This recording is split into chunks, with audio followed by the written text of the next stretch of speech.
Good morning and welcome to Maryland Today. You may have started to see some changes to your credit and debit cards recently. A new chip technology is being rolled out as a way to help avoid fraudulent charges and identity theft.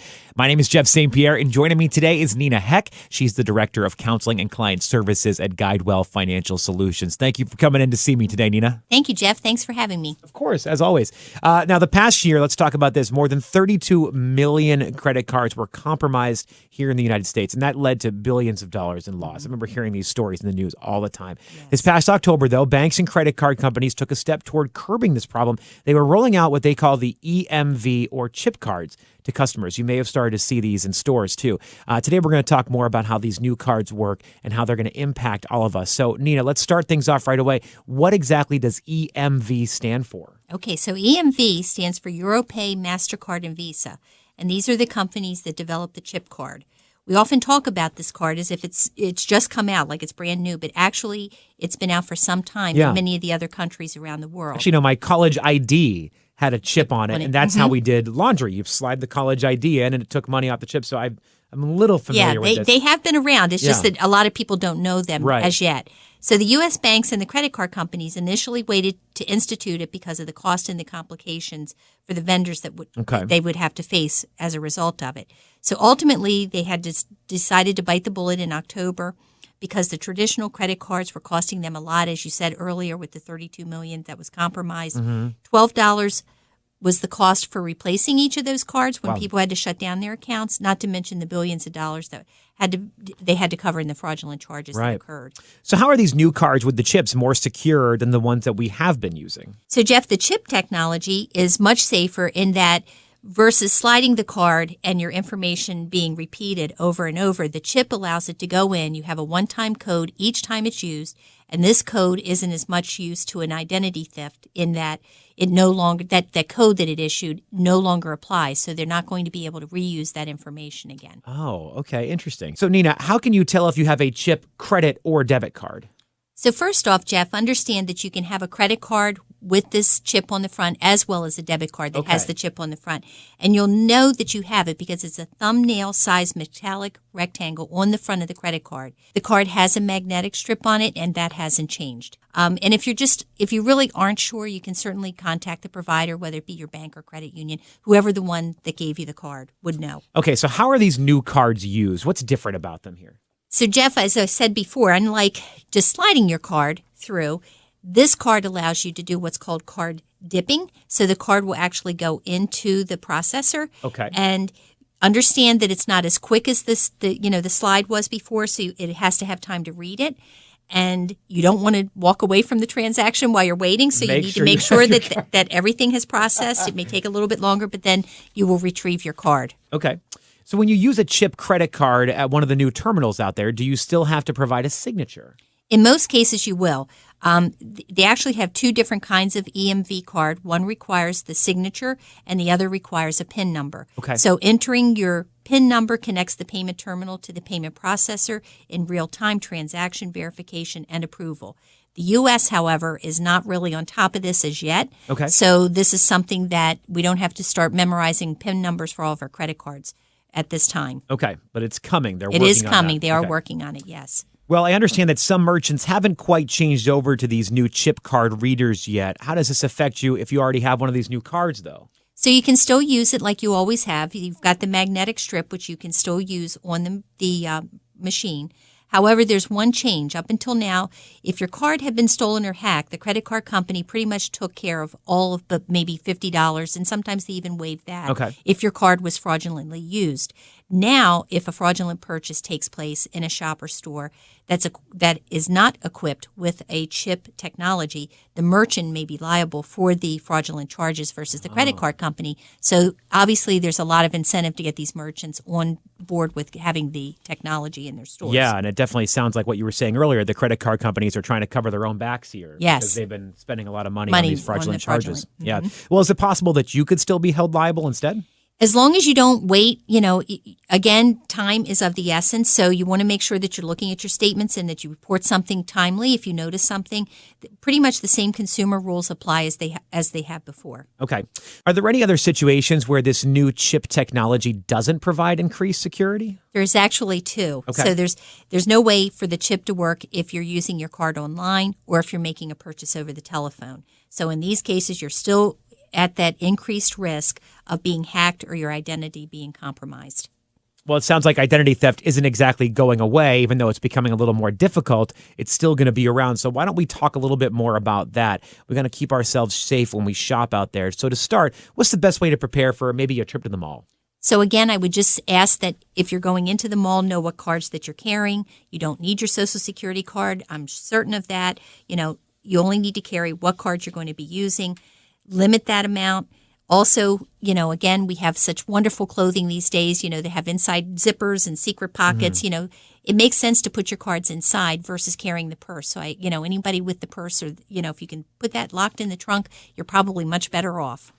All right. So say I'm at the mall. I got my pretzel. I got my drink. I got my plan for which stores I'm going to go to. What's the best way to keep my identity safe while I'm there? Jeff, I would always suggest that, when you're using your credit card, know where it is. And then as the process is taking place, shield your card with your hand, and if you're putting in your PIN number, especially make sure that your information is not something where somebody visually watches what you're doing. Online shopping is big. I do it primarily now. I don't like to go to the store. I'd rather do it right there from my phone or my laptop or something like that. And in fact, Cyber Monday, we just heard about this a little while ago, that it set a new record for online shopping. It's insane how much we do that way. So what is the best way to stay safe that way? So you want to make sure that you don't share your personal information online unless you already know and trust the vendor.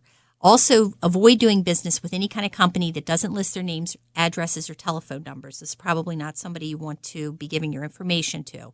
Don't make purchases unless the site's secure. You're looking for the HTTPS in the web address, and you're also looking for the encrypted padlock insignia on that website. Again, I always say to people, you don't want to sit in coffee shops or airports and be trying to make purchases because that's a public Wi-Fi and it's shared. That information is shared so other people can see this information. How about passwords? Passwords are crazy. You would think people would know better than to use such things as 1, 2, 3, 4 or the word password, but they actually use those. That's a bad I should change. Yes, you need to change yours today, Jeff. You should probably do it now while we're doing this. You also want to avoid like Social Security numbers, your date of birth, mother's maiden names. Think in terms of maybe a song that you like or a poem or something. Grab a word out of it, add a capital letter to it, put a number sign, some characters with it, something that has a little bit of length and has a lot of different variations to it. Mm-hmm. And email phishing is still a big thing. Can I just tell you, my dad just told me about an email he got from a Nigerian prince trying to give him money, and he thought it was real. Yeah. Who doesn't know about this scam yet? Many people. We get calls all the time. I can believe it. They're waiting for the check. I can believe it, but this is still a big thing, so we got to watch out for that. It is. So when you receive emails, that wants you to provide personal information, think twice. Yeah. If it's really somebody that you do business with, they're not going to send you an email. They're going to send something in writing, or they're going to contact you by phone and ask to speak with you about whatever it is that's going on. Do not give information on sweepstakes or some type of donation that is asking for all your personal information if you don't recognize it. Mm-hmm. Now, I understand there's even been a phishing scam that's associated with the new chip credit cards. How can we avoid falling prey to these new schemes? Because this is something that's kind of new to everybody. So, it will look maybe legitimate to people. It will. And they're always one up on us. Of course. They're always ahead of the game. So right now we're already seeing emails that are coming in that are talking about, so you've received your new chip card, or your debit chip card, please provide us with some additional information.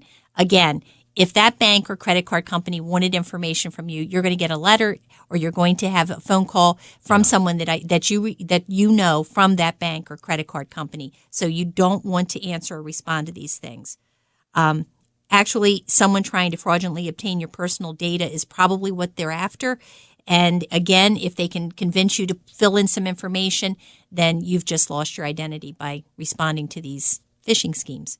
Well, since you're talking about identity theft, let's get into that here. What's the best way to tell that if you've already been an ID theft victim? Well, one of the things you want to make sure that you're doing is you want to monitor your credit card statements and your bank statements, because actually you'll be able to see if there's anything on there and understand that oftentimes if somebody has your information, they do it in small purchases because they're trying to find out, are you really paying attention? You may not. I had this personally myself a couple of months ago, and it's only because I always balance my checkbook and I saw something on there. And when I called, the company said to me, we put the charge through, ma'am, but I'm going to tell you, we did take it off. And the reason we did is because we realized it was probably not you. The person couldn't completely identify. So you really need to pay attention to things. I ended up having to close that account and get a new one. But it's recognizing even those small charges on your statements as not being yours. Now, how about those credit reports? Very important to keep an eye on those too, right? Absolutely, because this is one area that, again, you can get one free copy of your credit report through annualcreditreport.com. It allows you to access either Experian, Equifax, or TransUnion. I always recommend that you spread those out and just access one at a time over the period of 12 months. But what you're looking at is you're trying to determine, are the addresses correct? Are the creditors that are listed on there, are they mine? So you really want to go through and read line item to make sure everything on there is in fact correct. Well, what if you look at your credit report, you're looking at your bank statements, all of that, and you see some things that don't add up? What's your next step? They have forms that comes with your credit report, a dispute form. So what you want to do is if you found that something is incorrect, it'll allow you to go ahead and write to them and let them know what's on there that's incorrect. So you would want to fill that out, copy the information as it is. It tells you to put down what it should be, and then you can send that off and they'll do a correction on it. Well, Nina, covered a lot of useful information today, as we always do. Do you have any final suggestions for people listening today? So despite the chip card, you still have to realize that we're all vulnerable to identity theft. But you know that what they say, the best defense is a strong offense. So it pays to take precautions and use common sense. If you have questions about this, we have some really good e-learning courses that you might want to take advantage on our website, again, at guidewellfs.org. And if you need assistance with your budget or dealing with debt or just achieving your personal goals, you can certainly give us a call as well. Absolutely. What's that phone number? It's 1-800-642-2227. And again, the website, guidewellfs.org. You can find all the contact information there, as well as those e-learning courses and just a ton of information in general. You guys do a really great job with that website, actually. Nina Heck, the Director of Counseling and Client Services for Guidewell Financial Solutions. Always a pleasure to have you here. Thank you so much for all this information. Thank you, too.